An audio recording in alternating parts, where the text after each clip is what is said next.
I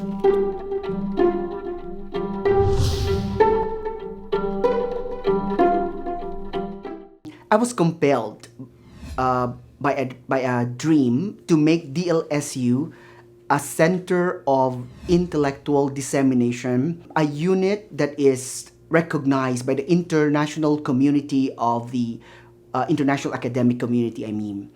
So, naturally, my next move was to bring on board some of the prominent names, some of the prominent scholars in literary theory and literary criticism. So therefore, I thought of Critics in Conversation, firstly, as my way of bringing on board this international group of critics.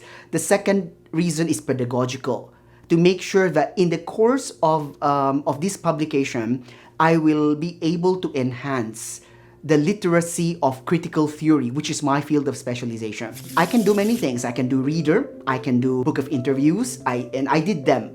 But the Critics in Conversation series, I zeroed in on the genre of interview or conversation.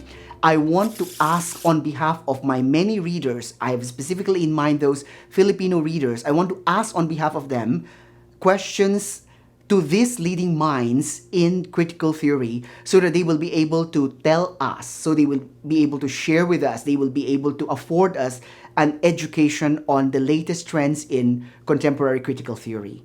Thus, Critics in Conversation. There are those who said, okay, wow, finally, those people that we are studying, Derek Attridge, Catherine Belsey, these are the people who wrote the standard text in critical theory. Belsey wrote Critical Practice, Derek Attridge wrote Peculiar Language, Rachel Bowlby wrote the Freudian Mythologies. These people that we studied, finally, they are appearing now in conversation with David Bayot, but David Bayot here is speaking to Bowlby and Shad and Attridge on behalf of these Filipino readers. So one of the responses was very positive. That's number one.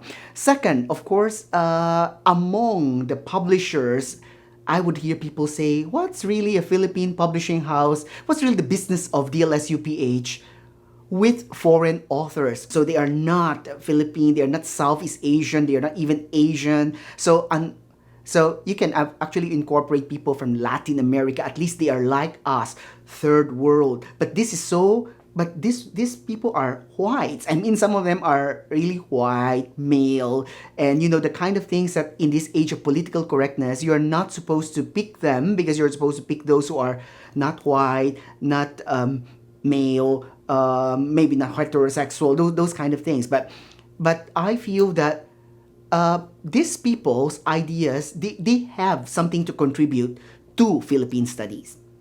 And besides, these people, they actually cite these people. They actually cite these Western critics. So I feel a certain kind of double personality. On the one hand, you want to cite them. On the one hand, you know that there is something very important in their ideas that you would like to borrow. But on the other hand, you're also reluctant to acknowledge them because you might be accused of not being nationalist enough. So my question right now is nationalism really just defined very exclusively, empirically, like a Filipino critic or scholar working on a Filipino subject, talking to just a Filipino reader? Is that what Philippine studies is all about? Is that what nationalism is all about? If it is so, then I'm not game.